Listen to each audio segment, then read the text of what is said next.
Have you ever wondered how your favorite Lay's potato chips are made? It all starts on large potato farms, where high-quality potatoes are carefully grown and harvested by farmers.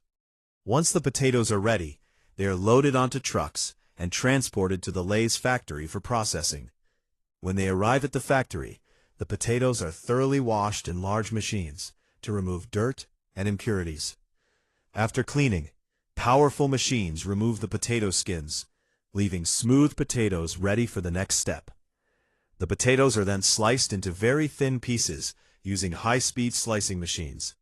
These thin slices are dropped into huge fryers filled with hot oil, where they quickly turn golden and crispy. After frying, the chips move through a rotating drum, where salt and different seasonings are evenly added to give them their delicious flavor. Finally, the finished chips are packed into colorful Lay's bags using automated packaging machines. These bags are then boxed and delivered to supermarkets and stores, where people around the world can enjoy their favorite crispy snack.